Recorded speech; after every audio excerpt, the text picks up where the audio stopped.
18-year-old Bobby Hayes lived with his mother in a small town that was growing very quickly. Bobby's mom was a very successful real estate salesperson with the highest sales for the past 2 years.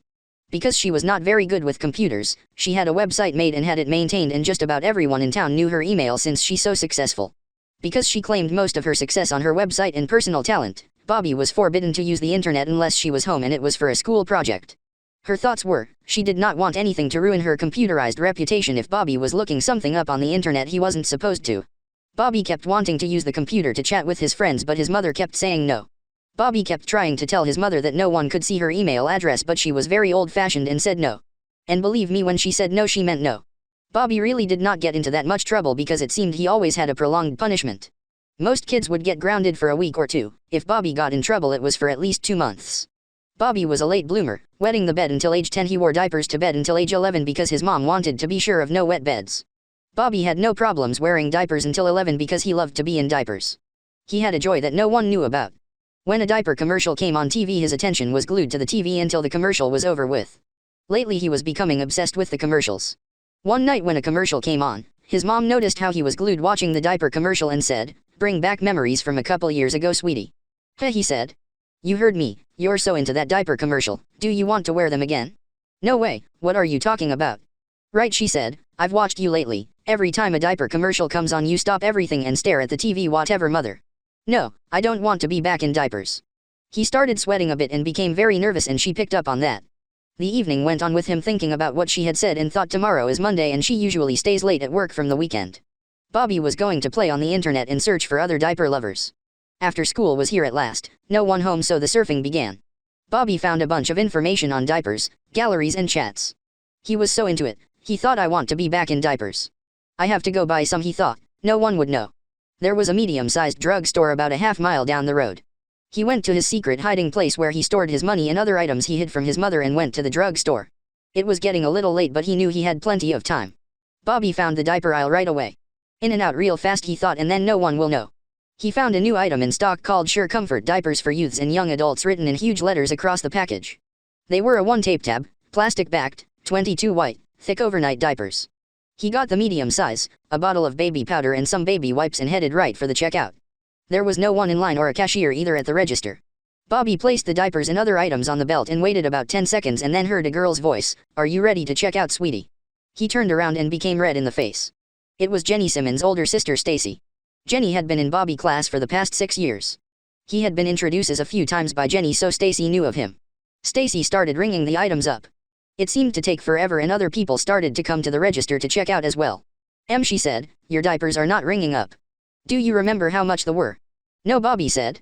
And of course she gets on the intercom and says throughout the entire store, "Dave, I need a price check on Sure Comfort disposable diapers, please. Oh, medium-sized diapers, please." Stacy was just staring at Bobby, and what should have been 3 minutes in and out took about 15 minutes and several other patrons behind Bobby.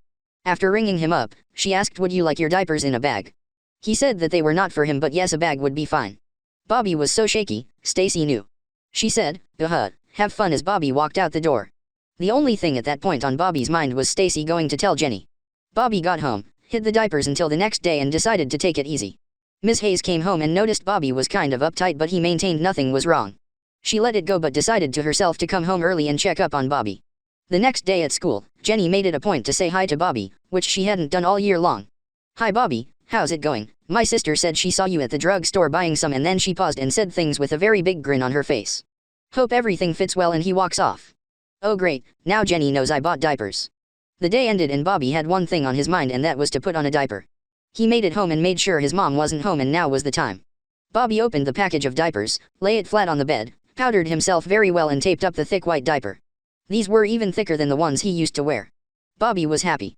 Prancing around the house in nothing but a diaper, and then he decided to go downstairs and play on the computer and tell a chat room what he had done.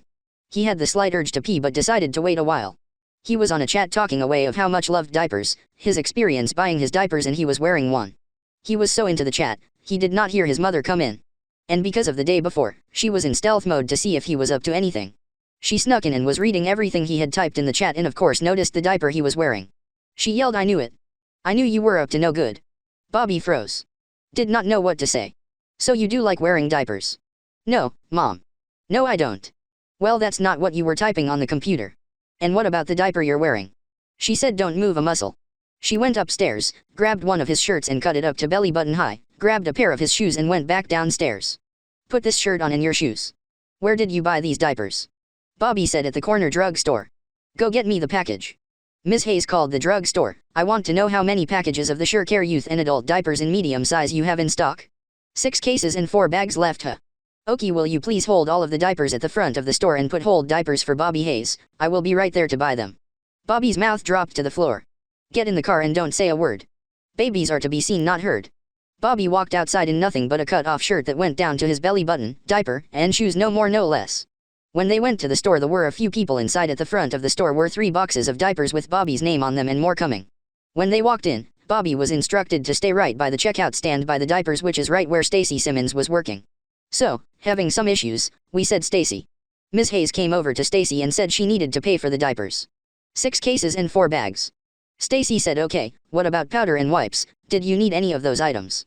Oops, you are right honey, Bobby will need some powder with his diapers. Bobby, stay right here, I will be right back. Ms. Hayes returned with 8 tubs of wipes and 8 bottles of powder. All this time Bobby was the center of attention at the front of the store with the urge to really go pee now since he never did before. He let it go, filling his diaper with a rush. Stacy rang up and Ms. Hayes said that it would be $486.52. Stacy glanced over at Bobby and noticed he had wet his diaper and said, "Well, it's a good thing you're in diapers or we'd have a big spill on the floor." Ms. Hayes said he'll have to wait until we get home. Stacy then said, "The bathroom is right over there. While David loads up the diapers in your car, I can change Bobby's diaper. I'm going on break anyway." Ms. Hayes said, "Oh, you're too kind. Bobby, go with Stacy to get your diaper changed." From the moment they got into the store, Bobby had said nothing.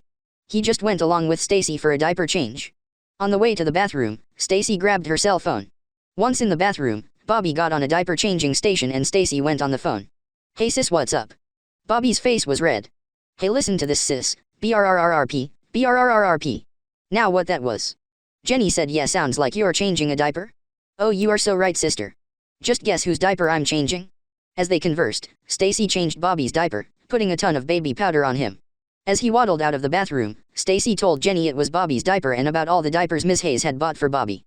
The next day at school, Bobby was waddling down the hall in overalls, a shirt, and his diapers. You could hear the circle of the diaper very much.